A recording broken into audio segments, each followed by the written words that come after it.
SpongeBob SquarePants is one of the most famous and beloved cartoons of all time, known for its bright colors and silly humor. But beneath the laughs, some episodes reveal a much darker side that many young viewers don't expect. One Course Meal is straight up the most screwed up SpongeBob episode ever made, where Mr. Krabs actually becomes a psychopath who tortures Plankton using his worst fear. The episode starts off like any other SpongeBob episode, with Plankton doing his usual thing, trying to steal the Krabby Patty formula with explosives and robot arms. He's got Mr. Krabs and SpongeBob tied up in the Krusty Krab, going through his typical villain routine with tickle torture and dramatic demands for the secret recipe. Everything seems like just another goofy cartoon adventure until Pearl walks in for what should be a simple father-daughter moment. But the second Plankton sees her, he completely loses his mind, screaming, panicking, and running away like he's staring death in the face. That's when Mr. Krabs realizes his business rival has a serious whale phobia, and instead of just being relieved that his daughter accidentally saved the day, this sick freak gets an idea. You can literally see the twisted gears turning in his head as he decides he's going to use Plankton's biggest fear as his personal weapon. What started as just another cartoon scheme where the bad guy gets foiled suddenly transforms into something way more sinister. Mr. Krabs isn't satisfied just winning the round. He wants to completely destroy Plankton using psychological warfare. The whole dynamic shifts from typical cartoon rivalry into something that resembles real-world bullying and abuse, and somehow the writers thought this would make perfect entertainment for children. This is where the episode goes from bad to way worse. Mr. Krabs finds out about Plankton's whale phobia and decides to become a full-time stalker. He steals one of Pearl's dresses and starts dressing up like a whale to hunt down Plankton wherever he goes. And here's the really messed up part. Plankton isn't just randomly scared of whales for no reason. His fear comes from his family getting eaten by whales, so Mr. Krabs is literally using someone's family trauma as his personal torture device. What makes this whole thing even sicker is how Mr. Krabs doesn't just scare Plankton once and call it even. No, this madman makes it his full-time job to terrorize Plankton for weeks on end, showing up everywhere like some deranged serial killer. Plankton starts falling apart completely. He can't sleep, can't work, can't even feel safe in his own restaurant because Mr. Krabs keeps breaking in to mess with him. The guy becomes a paranoid wreck who's constantly looking over his shoulder, waiting for the next attack. Even worse, his computer wife Karen thinks he's going crazy and won't believe him about the whale attacks. So now he's totally alone and isolated while slowly having a complete mental breakdown. Mr. Krabs has basically turned Plankton's entire life into a nightmare, and the show treats this like it's the funniest thing ever. After 16 days of this torture, Plankton completely snaps and turns into a total wreck. The episode shows him sitting in his chair looking like a crazy person. Long gray hair, wild beard, tissue boxes for shoes, too scared to even go outside. Then they show us his nightmare where a demonic version of Pearl eats him alive and he meets his dead whale-eaten ancestors in her stomach, which is just pure nightmare fuel that has no business being in a kid's show. But here's where this episode becomes absolutely unforgivable. Plankton gets so broken down that he literally tries to die. He lies down in the middle of the road waiting for a bus to run him over, begging SpongeBob to step on him as hard as possible to end his misery. And the show treats this like it's just another funny cartoon gag instead of the horrific result of weeks of psychological torture. Meanwhile, Mr. Krabs is still running around in his whale costume, either too stupid or too evil to realize that his harmless prank has driven someone to want to die. The whole thing shows how completely powerless Plankton has become. He went from being a villain to being a broken victim who's literally begging for death just to escape what Mr. Krabs is doing to him.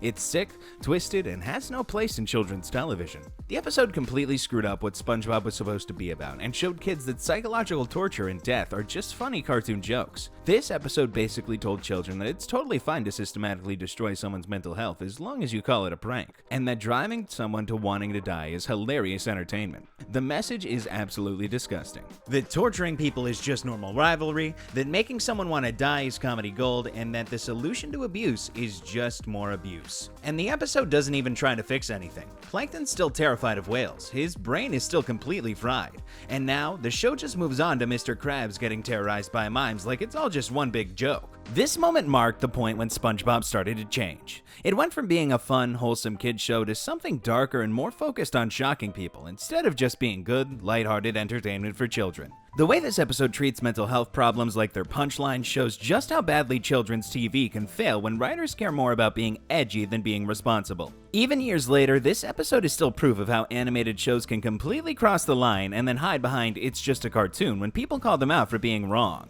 After turning psychological torment into a punchline, the show took a darker turn by making body horror feel like a bedtime story. I Was a Teenage Gary is another seriously disturbing SpongeBob episode that shows SpongeBob slowly transforming into a grotesque snail creature in scenes that feel more like a horror movie than a kid's cartoon.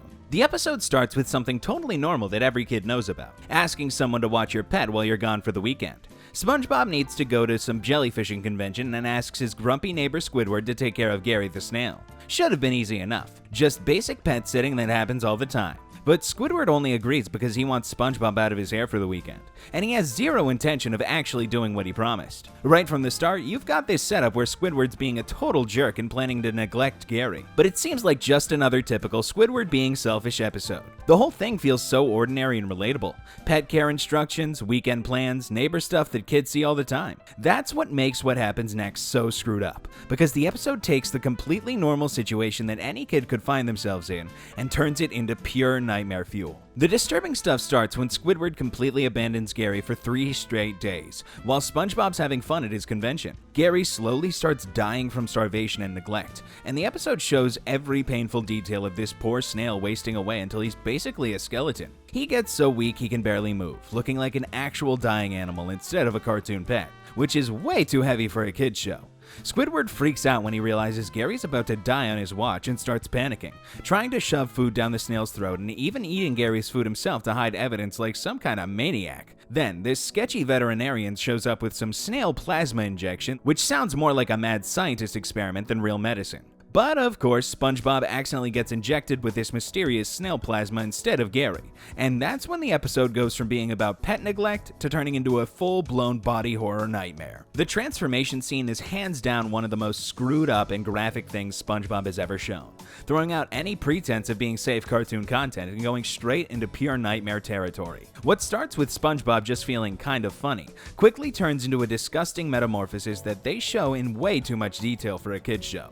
His eyes are the first thing to go completely wrong, bulging out of his head in a way that looks more like a medical horror movie than a cartoon. These gross snail eyes on stalks pop out while SpongeBob keeps trying to tell himself everything's fine, even though his own body is betraying him.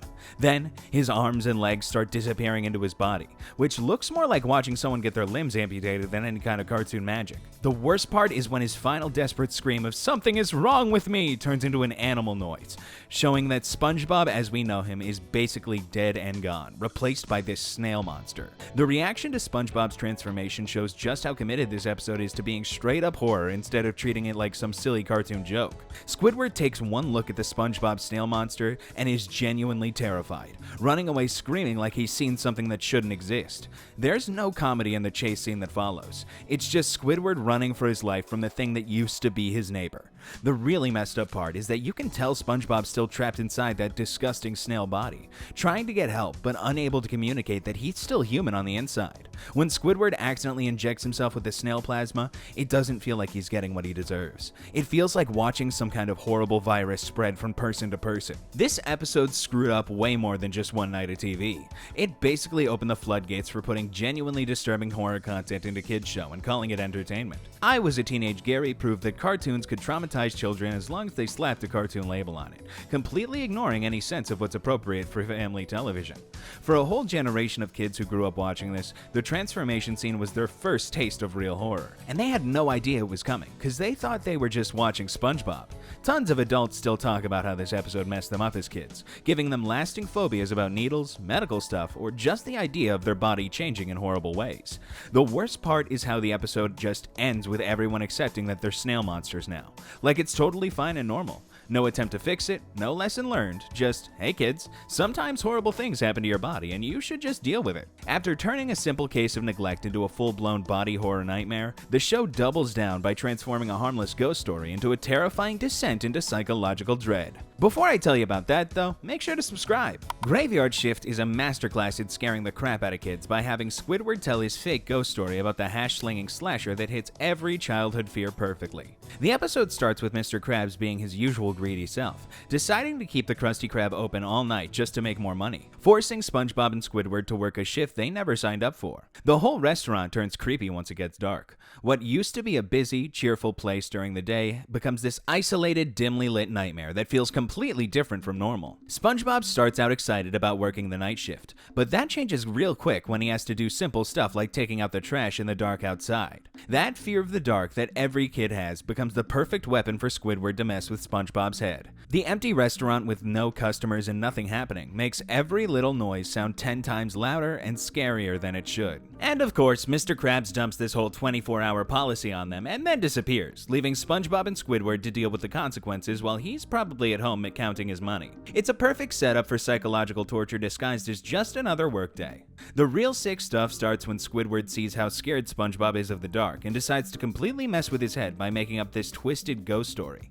He creates this hash-slinging slasher legend that hits every fear button at once: gruesome workplace deaths, revenge ghosts, and the idea that nowhere is safe from danger. Squidward doesn't hold back on the graphic details either, talking about severed hands, rusty spatulas replacing body parts, and fatal bus accidents like he's trying to traumatize SpongeBob for life. He makes the story sound so real and specific that SpongeBob actually believes it could be true, especially when Squidward starts improvising details like how it only happens on Tuesday nights after SpongeBob mentions what day it is. The 3 warning signs, lights flickering, creepy phone calls, and a ghost bus, turn every normal thing that happens in the restaurant into a sign that death is coming. You can tell Squidward is enjoying watching SpongeBob fall apart with fear, which shows how easily harmless pranks can turn into straight-up psychological torture. The empty restaurant makes every little sound and shadow seem terrifying, turning their workplace into a horror movie where SpongeBob thinks he's about to die. Then, the episode gets really messed up when Squidward's fake ghost story starts actually happening in real life, turning his psychological torture into genuine supernatural horror. The lights start flickering exactly like he said they would. Then comes the creepy silent phone call, and suddenly all these coincidences are making the impossible seem totally real. Squidward tries to brush it off as just electrical problems, but you can see him starting to freak out when he can't explain what's going on. When the ghost bus shows up exactly like his made-up story, that's when fiction becomes reality, and both of them realize they might actually be screwed. The hash-slinging slasher looks exactly like Squidward described, his dark shadow figure with glowing red eyes holding a spatula, which is terrifying because it means every detail of his fake story was somehow true. The episode completely messes with your head because you don't know if this is real supernatural stuff or just really weird timing, and both Squidward and SpongeBob are losing their minds trying to figure it out. The scariest part is when they both think they're about to die and start confessing their deepest secrets to one another, believing these are their final moments alive. The ending completely flips everything on its head in the best way possible. The hash-slinging slasher is just some nervous guy trying to apply for a job, and all the supernatural stuff was just really bad timing and coincidence. This poor dude was so anxious about asking for work that he kept calling and hanging up, which explains the creepy phone calls that had everyone convinced a ghost was coming to kill them. It's actually kind of sad when you realize this monster was just a socially awkward person who couldn't work up the nerve to talk, turning him from a terrifying threat into someone you actually feel bad for. But the episode doesn't let you get too comfortable with this logical explanation, because Squidward points out that nobody explained why the lights were flickering in the first place. Then, they reveal that Nosferatu, the classic vampire, was messing with the light switch the whole time, which is completely random and weird, but somehow works perfectly. This ending is genius because it tells you that while this specific scare was fake, there really are supernatural freaks running around their world, doing bizarre stuff for no reason. So maybe being paranoid isn't such a bad idea after all. This episode basically set the blueprint for how to scare the heck out of kids without getting the show canceled or traumatizing them permanently. Graveyard Shift proved that cartoons could genuinely terrify kids as long as they didn't completely go over the line into nightmare-fueled territory, which opened the door for tons of other shows to start adding horror elements into kids' programming. The hash-slinging slasher became this legendary cartoon villain that everyone remembers and references, showing other creators exactly how to do kid-friendly horror without screwing it up completely. For a whole generation of viewers, this was their first real taste taste of horror storytelling, which means SpongeBob basically became their horror gateway drug before they moved on to actual scary stories and movies. The tricks this episode used, building up suspense through stories, making coincidences seem supernatural, and then pulling the rug out from under you, became standard horror writing techniques that creators still rip off today across all kinds of shows and movies.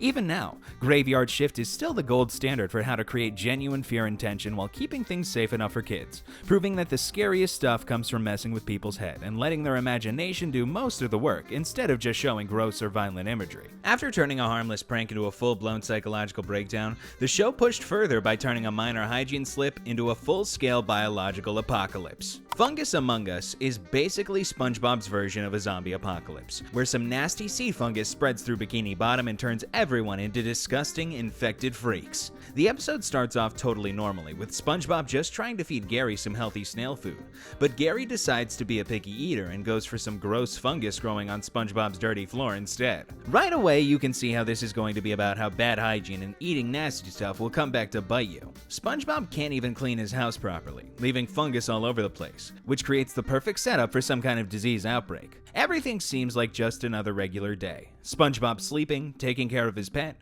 getting ready for work, which makes it even more disturbing when things go wrong, because it shows how quickly normal life can turn into a nightmare. When Patrick shows up and immediately notices the fungus growing on SpongeBob's head, it proves how obvious the infection is to everyone except the person who has it. But Patrick being Patrick gives terrible advice that just makes everything worse. SpongeBob's pineapple house, which is supposed to be a safe space where nothing bad happens, becomes the starting point for a biological disaster that's going to spread to everyone in town. The real nightmare starts when Patrick gives SpongeBob the worst possible advice: scratch it like there's no tomorrow, which makes the fungus spread all over SpongeBob's body right in front of your eyes. You literally watch the infection get bigger and more disgusting every time he scratches, showing kids exactly how bad decisions can turn a small problem into a total disaster. Then, SpongeBob goes to work at the Krusty Krab while he's infected, which is absolutely revolting because he's literally shedding contagious fungus all over food and cooking surfaces. The guy's preparing meals for customers while pieces of his infection are falling into their burgers, which is every food safety nightmare rolled into one gross scenario. SpongeBob tries to hide how sick he is by shoving the fungus back up his nose, which shows how infected people will lie and cover up their condition instead of staying home, making the whole outbreak way worse for everyone. When the SWAT team show up in full hazmat suits, the episode stops being funny and turns into a straight-up pandemic horror show with government agents treating SpongeBob like he's carrying some kind of biological weapon. The pandemic hits its worst point when the fungus takes over the entire Krusty Krab, turning it into a contaminated hellscape where everyone looks like green, moldy zombies.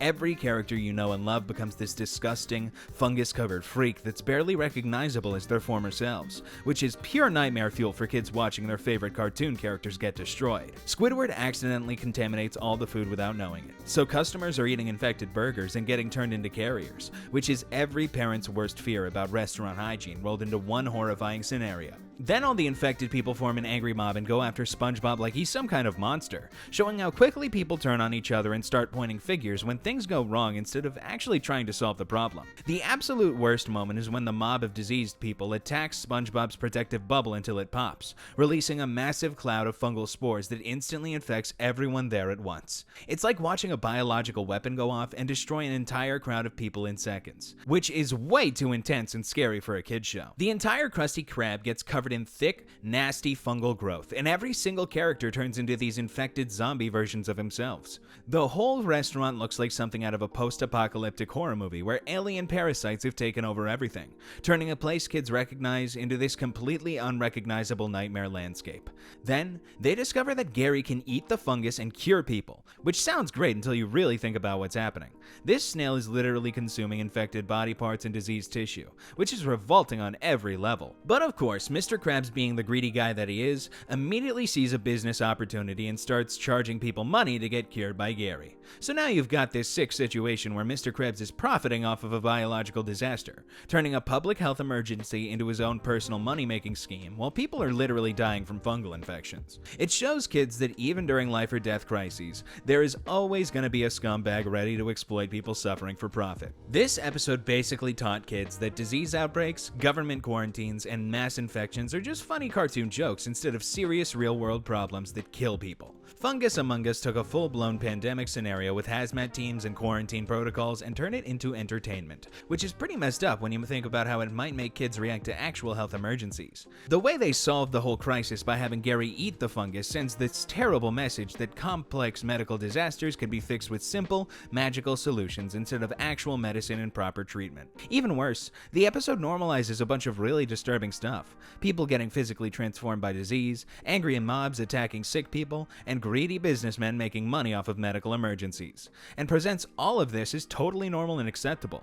It's like the writers took every nightmare aspect of a real pandemic and decided to make it into a comedy for children, which could seriously screw up how kids understand public health and disease outbreaks when they actually happen in the real world. After unleashing a citywide plague through negligence and fear, the show dares to go further by isolating its main character until obsession erases his identity from history. Subscribe and let's get back to the video. Spongehenge is a messed up episode about SpongeBob going completely insane and ending with his entire world getting destroyed and everyone he knows being dead. The episode starts with this insanely powerful windstorm that turns Bikini Bottom into a total nightmare where nobody can live normal lives anymore. This is like the apocalypse hit and everything's going to hell, with characters getting beaten down by weather that's way too intense for them to handle. SpongeBob finds out that when the wind blows through his holes, it makes music that attracts jellyfish, which seems cute at first, but is obviously going to turn into a disaster. You've got this creepy moon and sun with human faces watching everything, which makes it clear that this isn't normal weather, but some kind of supernatural horror show that's messing with their reality.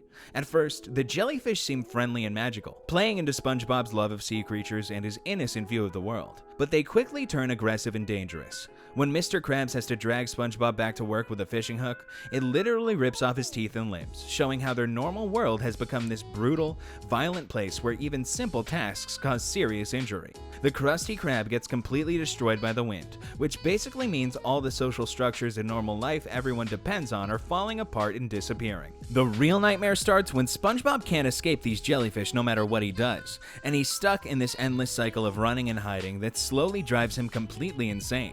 Even Patrick, his supposed best friend, violently kicks him out and refuses to help, showing how quickly people will abandon you when things get tough, and leaving SpongeBob totally alone with nobody to turn to. SpongeBob ends up hiding in a cave like some kind of hermit, choosing to live in complete isolation rather than deal with the constant terror of being chased by creatures that used to be friendly. Then, he starts making stone statues of himself and having full conversations with them like they're actual people, which is a clear sign that his brain is completely fried from being alone for so long. He's having tea parties with rocks and confessing his problems to carved stone like it's his therapist, which shows just how far his mental health has collapsed. The guy starts doing complex math and making detailed plans for building more and more stone versions of himself, showing that this obsession has taken over his entire life, and he can't think about anything else. You can see his beard growing and his body getting weaker, proving he's been stuck in this cave for months or even years, wasting his entire existence on this pointless project. When his first stone statue makes music that actually scares away the jellyfish, instead of being happy and leaving the cave, he goes even deeper into his obsession and decides he needs to build bigger and bigger monuments. When SpongeBob finally finishes his massive stone project, he's created these giant versions of himself that make creepy music when the wind blows through them. He arranges them in a circle in jellyfish fields like some kind of ancient cult monument, which suggests his insanity has somehow given him access to dark, supernatural knowledge that normal people shouldn't have. The jellyfish finally leave him alone, so he thinks he's won and solved his problem. But this victory has destroyed everything else in his life. The moment he thinks everything's okay, he goes back to find the Krusty Krab buried in sand and completely gone, which means civilization itself has collapsed while he was obsessing over his stupid statues. SpongeBob starts crying and screaming when he realizes that his obsession didn't just cost him his job. It cost him his entire world, and everyone he ever cared about is probably dead. He spent so much time hiding in a cave playing with rocks that he completely missed the complete destruction of his reality, and now he's alone in a dead world with nothing but his creepy stone monuments. The horrible truth that SpongeBob's entire world got wiped out while he was playing with rocks creates a level of existential nightmare that goes way beyond normal cartoon punishment. The fact that the Krusty Krab is buried so deep suggests that decades or maybe even centuries have passed while he was obsessing in his cave, making him basically a living fossil who survived the complete extinction of everyone he knew. There's no sign of Mr. Krabs, Squidward, Patrick, Gary, or anyone else. they're all gone, leaving SpongeBob completely alone as possibly the last member of his species in a dead world. Those stone monuments he built to fix his jellyfish problem have basically become gravestones, marking the death of his old life and everyone in it. The sick irony is that he actually solved the problem he was so obsessed with, but in doing so, he lost everything that made his life worth living in the first place. His victory over the jellyfish turned into the ultimate defeat, because now he's trapped in a world where nobody is left to care about his success, and there's nothing left of the life he was trying to protect. The final bombshell that 3,000 years have passed turns this from just SpongeBob going crazy into full-blown cosmic horror, about how completely meaningless individual lives are in the grand scheme of time. Alien tourists are studying SpongeBob's stone monuments like they're some kind of mysterious ancient artifacts, which means an entire alien civilization evolved and developed space travel while this guy was wasting his life building statues. These aliens have no clue who made the monuments or why, which means SpongeBob's entire identity and existence have been completely erased from history like he never existed at all. The episode basically shows SpongeBob's death without actually killing him on screen. Viewers just watch someone's obsession literally consume their entire existence, until there was nothing left. This episode dumps heavy concepts about deep time and the collapse of civilizations that are usually safe for adult science fiction, sneaking existential horror and thoughts about death and cosmic meaninglessness into a kid show and forcing children to confront how insignificant their lives really are. After isolating its main character until civilization crumbles around his forgotten legacy, the show then blames ignorance and fear for burning that civilization to the ground. Wormy shows SpongeBob and Patrick being so clueless that they destroy an entire city over a butterfly. This episode basically taught kids that ignorance and panic are totally fine, and you can cause mass destruction as long as you think you're helping. Sandy decides to leave town and asks SpongeBob and Patrick to watch her pets, which is already a questionable idea since these two can barely take care of themselves. She's got a bunch of animals in her tree dome, including Wormy, this little caterpillar that becomes her new best friend. The setup is perfect for disaster because Sandy is literally the only smart person around, and now she's gone. Her tree dome creates this isolated environment where natural processes can happen without anyone understanding what's going on. SpongeBob and Patrick get super attached to this caterpillar and spend the whole day playing with him, like he's their new buddy, treating him like a regular pet instead of a creature that's going to change. But here's the thing, they have absolutely no clue how nature works, so when they leave overnight and come back the next day, they're completely unprepared for what they're going to find. The overnight timing becomes crucial because it gives Wormy enough time to transform completely while they're away. Sandy's not there to explain basic science to them, which means these two are about to make the worst possible assumptions about what happened to their friend. When they get back, Wormy is gone and there's this butterfly flying around instead. Any normal person would think, oh, caterpillars turn into butterflies, but not these guys. They see the empty cocoon and immediately decide some monster ate their friend and is now flying around looking for more victims. The episode uses real footage of a close-up butterfly face, which admittedly looks pretty creepy, but that doesn't excuse their complete lack of thinking. Instead of asking questions or pausing for 2 seconds, they decide this butterfly is a killer that needs to be stopped. SpongeBob catches it in a bubble, thinking he's captured a murderer, but then makes the brilliant move of releasing it outside where it can hurt other people. This is the moment their cluelessness stops being just their problem and becomes everyone else's nightmare. These two rush to the Krusty Krab screaming about a monster on the loose, completely convinced their hero's saving the day. Squidward and Mr. Krab think they're being ridiculous, which they are, but then the butterfly shows up and everyone loses their minds. The episode shows all these adults screaming and running around from a harmless butterfly like it's going to kill them. What makes this even worse is how the panic spreads from person to person, with each new victim adding to the chaos. The panic spreads like wildfire, with people abandoning their homes and businesses because they're too scared to think straight. Buildings start catching fire, citizens are fleeing in terror, and the entire city turns into a disaster zone. The episode shows people literally running from their lives from something that couldn't hurt them if it tried. All because nobody stopped for 1 second to think, hey, maybe this is just a regular butterfly. The episode basically shows how people can get when they let fear take over their brains, turning something beautiful into the cause of total destruction. The whole city gets burned to the ground over a butterfly. Let that sink in for a minute. SpongeBob and Patrick are standing in the smoking ruins feeling proud of themselves for warning everybody, completely clueless that they just caused the apocalypse. When Sandy comes back from her trip, she finds her hometown destroyed and everyone traumatized by what they think is some kind of monster. She takes one look at the butterfly and goes, oh, that's just Wormy. He turned into a butterfly. Like it's the most obvious thing in the world, which it is. She catches him with zero effort and suddenly everybody realizes they just destroyed their entire city over nothing. The citizens cheer like Sandy just saved them from certain death, when really she just picked up a completely harmless insect that wouldn't hurt a fly. This episode basically told kids that being ignorant is hilarious and destroying things through panic is just good fun. The fact that an entire civilization got wiped out over a butterfly became this twisted joke instead of the horrifying cautionary tale it should have been. Children watching this learn that you don't need to know anything about the world around you, and if you get scared, it's totally fine to make everyone else scared too. The episode accidentally showed exactly how fake news and conspiracy theories spread in real life, with well-meaning people causing way more damage than any actual threat. Parents watching with their kids had to explain why an entire city got destroyed over something so harmless, which wasn't exactly the fun family viewing experience they signed up for. But instead of treating this as a serious warning about the dangers of ignorance, the show presented it as a comedy entertainment for kids. The visual of buildings burning and people fleeing in terror became just another punchline rather than the disturbing consequence it should have been. The message became that scientific education doesn't matter, critical thinking is optional, and mass hysteria is just another fun adventure. This episode proved that children's television had completely lost sight of its educational responsibility, choosing to laugh at ignorance instead of teaching kids why knowledge and rational thinking actually matter in the real world. After ignorance burns a city to the ground over a butterfly, the show dares to suggest that protecting what you love too much might be even more destructive. Squidward in Clarinet Land. Clarinet Land turns Squidward's unhealthy obsession with his clarinet into a straight-up nightmare trip through weird psychological hell that makes you question what's real and what's just in his screwed-up head. The episode starts with Squidward actually being happy for once because he's got some clarinet recital coming up, showing that the instrument is literally the only thing that makes his life worth living.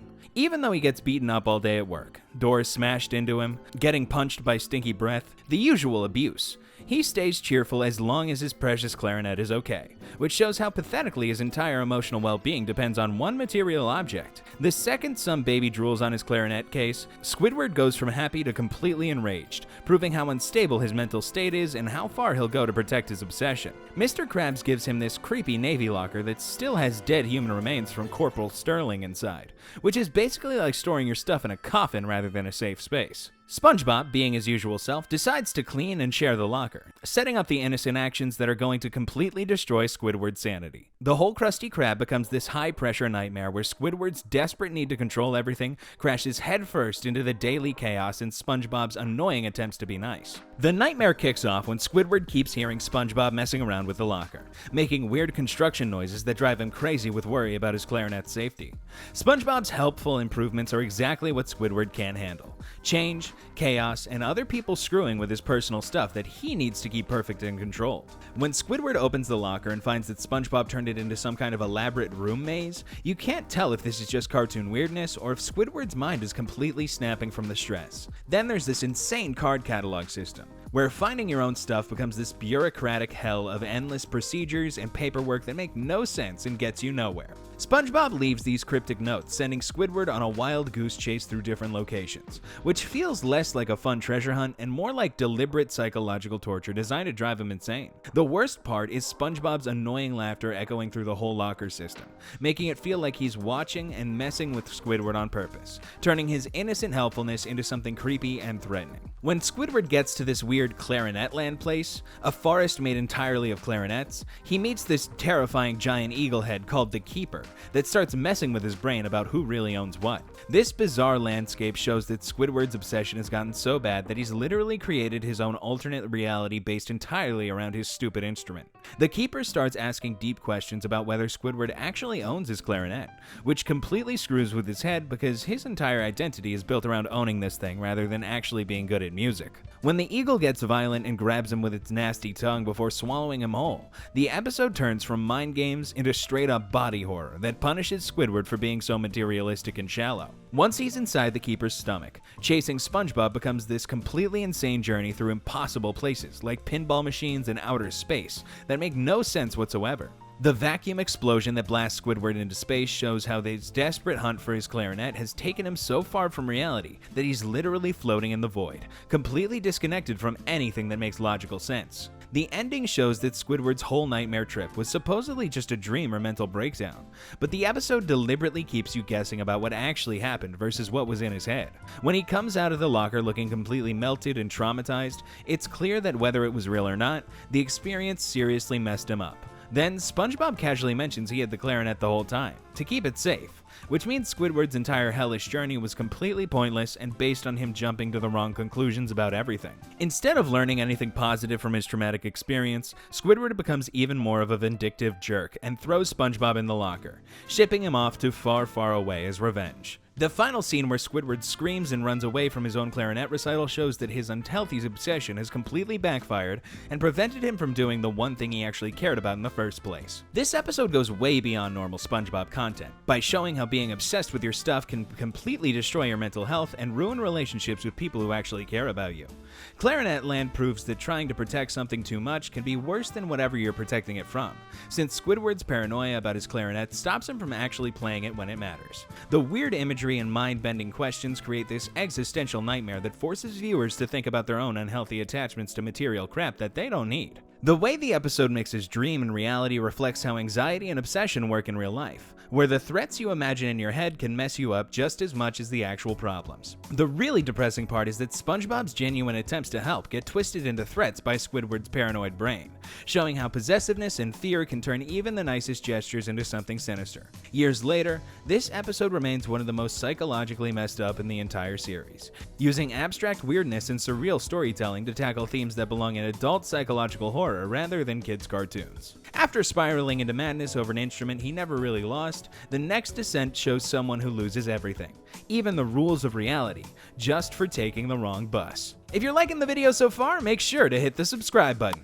Rock Bottom turns getting on the wrong bus into a complete nightmare where SpongeBob gets trapped in this alien world full of creepy creatures that he can't understand and nobody who cares about helping him. The episode starts with SpongeBob and Patrick having a normal, fun day at Glove World like any regular people would, which makes what happens next feel even more horrifying because it shows how quickly innocent fun can turn into a nightmare. They accidentally get on the wrong bus, which is the kind of simple mistake anyone could make, but it leads to them getting completely screwed over in the worst possible way. The bus ride down this steep cliff is literally like descending into hell, taking them from their normal world into something that's fundamentally wrong and twisted.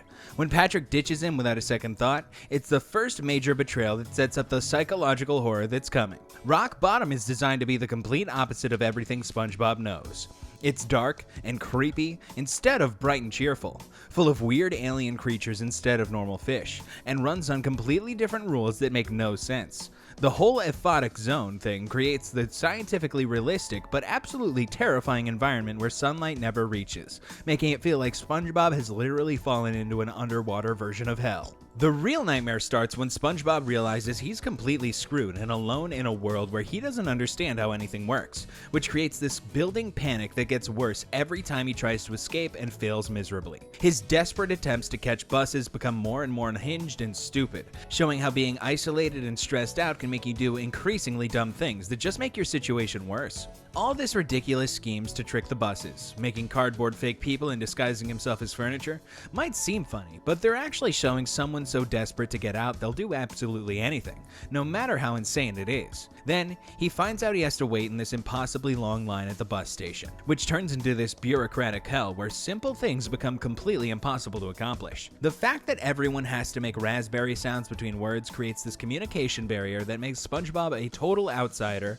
who can't properly talk to anyone around them. The worst moment is when he misses the last bus by literally seconds, which is this crushing blow where his hope gets ripped away right when he thought he was finally going to escape.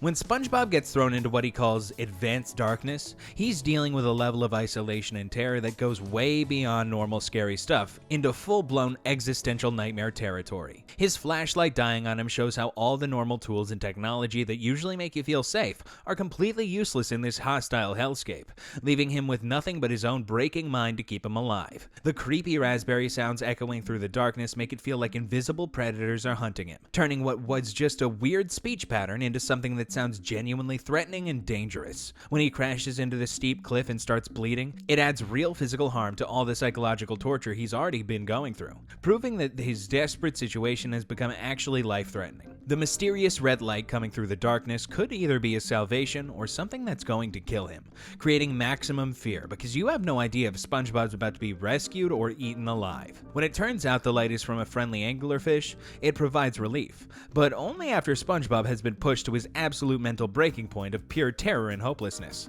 Getting out on that balloon gets SpongeBob away from the place, but it doesn't fix how screwed up his head is from being stuck in that place for hours. His sarcastic comments about the balloon rescue show the experience really messed him up, turning his usual thankful personality into this defensive joking that's hiding some serious mental damage. The balloon popping right when he gets home shows exactly how easily his escape could fall apart, like all that rock bottom trauma could come crashing back into his regular life whenever.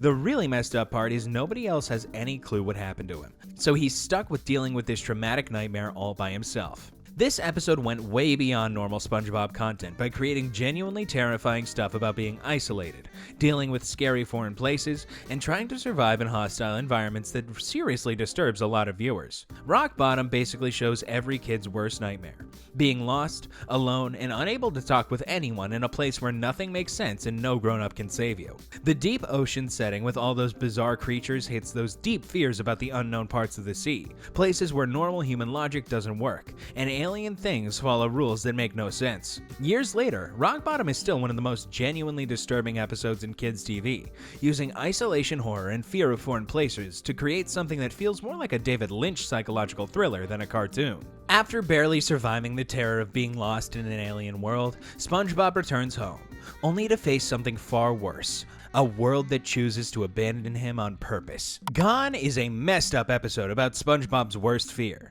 being totally abandoned by everyone he cares about, actually happening and driving him completely insane in the most disturbing way possible. The episode starts with SpongeBob doing his normal morning stuff, showing all the comfortable routines of his daily life before completely destroying every single person he depends on for social connection. When he finds out Gary's missing, it's the first sign that something's wrong. But SpongeBob stays optimistic and figures his pet just got up early for once, going through his usual daily interactions, trying to wake up Squidward, saying hi to Patrick, heading to work, shows that everyone in his life has vanished through these increasingly creepy one-sided conversation, where he's talking to nobody. The empty Krusty Krab destroys SpongeBob's work identity and daily purpose, leaving him with nothing to do and nowhere to belong.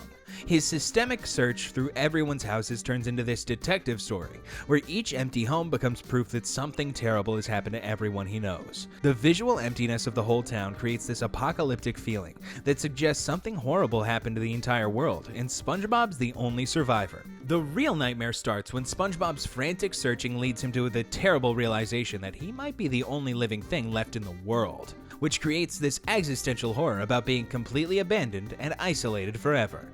His decision to keep Bikini Bottom's memory alive by pretending to be everyone else is his first sign of his psychological breakdown, where he's using elaborate role-playing to avoid facing the fact that he's totally alone. The montage of SpongeBob imitating all his friends seems funny at first, but gets increasingly disturbing when you realize he's basically talking to himself to prevent a complete mental collapse. His breakdown during the Mrs. Puff impression, crying that he can't replace everyone and will never be happy again, is when reality comes crashing through his desperate attempts to lie to himself. His relationship with Bodhi goes from simple friendship to unhealthy obsession, as SpongeBob dumps all his human social needs onto a piece of junk because he has nobody else. Making the Krabby Patty Patrick puppet shows his complete descent into madness, as he literally builds friends out of food and has full conversations with his own creations like they're real people. The climax hits peak horror when SpongeBob's paranoia makes him see every car and bus as a threat, showing how his total isolation has destroyed his ability to tell dangers that are real from imaginary ones. The scene where he hides in bushes and screams at any vehicle isn't cartoon comedy. It's genuinely scary. It's genuinely disturbing, as his fears have grown beyond normal worry into crippling anxiety that completely controls what he does. His panicked running through town, fleeing from boats, screaming at car movies, and finally grabbing an axe as a weapon shows someone having a complete psychological breakdown who becomes dangerous to himself and possibly other people. When he attacks the approaching bus with an axe, it's the ultimate destruction of his peaceful personality, turning SpongeBob from an innocent optimist into someone who's willing to use violence because his mind has been completely snapped. When all the Bikini Bottom residents come out of the bus, it creates this surreal moment where SpongeBob's nightmare suddenly stops, but the psychological damage is already done and can't be undone. The casual reveal that his abandonment was totally planned. A national No SpongeBob Day turns his suffering from a tragic accident into deliberate cruelty by everyone he trusted and loved most. But it turns out that SpongeBob's psychological torture was totally planned by his friends and neighbors, and this creates a devastating betrayal that shows his entire nightmare was actually community-approved abuse. Mr. Krabs casually saying they milked it a little shows he doesn't give a damn about the psychological damage they caused, treating SpongeBob's mental breakdown like acceptable collateral damage for getting a vacuum from him. The flashback showing the whole town burning a SpongeBob dummy and dancing on the ashes reveals how much they all secretly hate him, turning what should be loving friendships into something that looks like straight-up hatred. SpongeBob's pathetic gratitude for being honored with his own day shows how completely his self-worth has been destroyed, as he twists deliberate cruelty into some kind of twisted appreciation. Patrick casually mentioning No Patrick Day immediately triggers another round of abandonment, proving that this cycle of social rejection and psychological torture is just normal behavior in their screwed-up community. This goes way beyond normal SpongeBob content by showing genuinely disturbing stuff about social rejection, community bullying, and psychological abuse disguised as harmless cartoon fun. Gone basically shows an entire town conspiring to psychologically torture one person for their own entertainment, making bullying and social isolation look like totally acceptable community activities. The casual way they treat SpongeBob's mental breakdown, complete with paranoia, hallucinations, and violent outbursts, as comedy, sends really messed up messages about mental health and what happens when you isolate people. The ending where everybody comes back and expects SpongeBob to be grateful for their deliberate cruelty reflects real-world emotional abuse patterns, where victims get manipulated into feeling thankful for their own mistreatment. Years later, Gone is still one of the most accidentally dark episodes in kids' TV, using cartoon comedy as a cover to explore systematic emotional abuse, community gaslighting, and the devastating psychological damage that deliberate social isolation causes. After being deliberately abandoned and pushed to the edge of madness by his friends, SpongeBob tries to fix a friend's depression, only to become the source of torment himself. But before I tell you about that episode, make sure you're subscribed. Are You Happy Now is a messed up episode about SpongeBob trying to cure Squidward's depression through constant harassment that ends up driving his neighbor to a complete mental breakdown. The episode starts with SpongeBob being ridiculously happy about his work schedule memories, while Squidward admits that he doesn't have any happy memories at all, which is actually a pretty realistic way to show clinical depression when you can't remember good times. SpongeBob's immediate freakout at this news shows he's completely clueless about mental illness and can't respect that it's a real thing people deal with. Having this whole psychological intervention happen at the Krusty Krab makes it totally inappropriate and invasive, since Squidward can't get away from SpongeBob's unwanted help, even at work. SpongeBob's cabinet stuffed with backup memory books shows he's obsessively documenting his own happiness, which suggests he's got some unhealthy fixation on staying positive all the time. The whole setup creates this unequal power dynamic where SpongeBob's aggressive optimism bulldozes over Squidward's depression, making the helper have all the control, while the patient becomes a victim of forced treatment he never asked for. The real nightmare starts when SpongeBob's attempts to force happiness on Squidward keep screwing up badly, creating this pattern of psychological torture disguised as help where every time he tries to fix things, he just causes more damage. The concert disaster where Squidward gets a violin bow jabbed in his eye shows how SpongeBob's pushy positivity creates dangerous situations that actually hurt people physically. The museum thing is the most brutal kind of hope manipulation. Squidward finally gets to feel real joy seeing his art on display, only to watch some critic torch it with a flamethrower right in his face. This cycle of building someone up just to tear them down over and over is straight up messed up, where the victim gets a taste of happiness just so they can get it brutally ripped away. Every time SpongeBob fails, Squidward gets more depressed, but SpongeBob keeps pushing this help without realizing he's making everything way worse. The 2 weeks Squidward spends hiding shows him trying to recover from all the repeated trauma, but even his attempt to protect himself gets treated like another problem that needs fixing. SpongeBob's harassment turns into full-blown stalking that crosses every line imaginable, turning his so-called help into criminal behavior that drives Squidward to a total mental breakdown. SpongeBob completely refuses to leave Squidward alone, and when he obviously wants to be left the hell alone, getting more violent and creepy, climbing on Gary to peep through windows and breaking into Squidward's house through his damn fax machine. SpongeBob's final screw-up, kidnapping Squidward in a box and dragging him to some party he never wanted, is where helping becomes actual kidnapping and imprisonment. The party shows how completely nuts SpongeBob has gotten, admitting nobody else would show up because they're all busy or sick, but still forcing Squidward into a room crammed with 100 life-size versions of himself. This nightmare turned SpongeBob from some annoying neighbor into a creepy stalker who built a weird shrine to himself and trapped his victim inside it. When Squidward violently destroys all those papier-mâché SpongeBobs, It's a complete mental snap where all his pent-up rage finally explodes into pure violence. The immediate celebration of Squidward's violent breakdown as his happiest memory creates this really disturbing ending that makes aggression look like a healthy way to deal with depression and harassment. SpongeBob's excited reaction to watching Squidward destroy copies of him shows he's either completely clueless about what violence actually means, or he's getting some sick satisfaction from finally breaking his neighbor's mind. The episode treating destructive rage like some kind of therapeutic breakthrough sends really dangerous messages about mental health, making it seem like violence and destruction are good ways to deal with depression instead of signs of serious trauma. Squidward's crazy laughter while he's destroying all those SpongeBob replicas shows someone having a complete mental break, not real happiness. But the episode acts like this psychological snap is actually a good thing. This episode presents a genuinely harmful way of showing depression and mental health that could seriously mess up how viewers think about these issues. Are You Happy Now basically teaches kids that constantly harassing depressed people is totally fine as long as you mean well, making stalking behavior look like carrying friendship. Showing Squidward's violent breakdown as his happiest memory sends really dangerous messages about mental health, making explosive rage and destructive behavior seem like healthy ways to heal instead of signs of serious psychological damage. The way the episode treats boundary violations, breaking into homes, ignoring when someone says no, and literally kidnapping people as normal friendship stuff teaches viewers to ignore consent and personal boundaries. Years later, Are You Happy Now is still one of the most psychologically damaging episodes in kids' TV, using mental health topics for cheap laughs while potentially screwing up viewers and teaching dangerous lessons about consent, boundaries, and healing. When relentless help becomes harassment that shatters a friend's mind, obsession soon escalates into full-blown stalking and identity theft. Squids Visit is a disturbing episode about SpongeBob's desperate need for attention turning into full-blown stalking, where he completely copies Squidward's private life down to the creepiest details. The episode starts with SpongeBob wanting Squidward to come over to his house, which seems like normal neighbor stuff between co-workers at the Krusty Krab. Squidward clearly shoots down the invitation, calling SpongeBob's place a dirty little hovel, and saying he'd rather stay home, which is supposed to be boundary setting that should end the conversation right there. SpongeBob's refusal to accept this rejection shows the first signs of his unhealthy obsession, as he keeps pushing for the invitation even after getting told no. Patrick's suggestion to borrow something from Squidward brings in the criminal stuff that turns social awkwardness into actual theft and manipulation. The plan to force a visit by stealing Squidward's stuff shows that they don't give a damn about consent or personal rights, treating his belongings like tools to manipulate him socially. SpongeBob jumping on this scheme right away shows he's willing to cross basic ethical lines when his social needs get rejected, turning him from an annoying neighbor into an actually dangerous person who uses theft to force social interaction. The real nightmare starts when SpongeBob doesn't just steal Squidward's vacuum.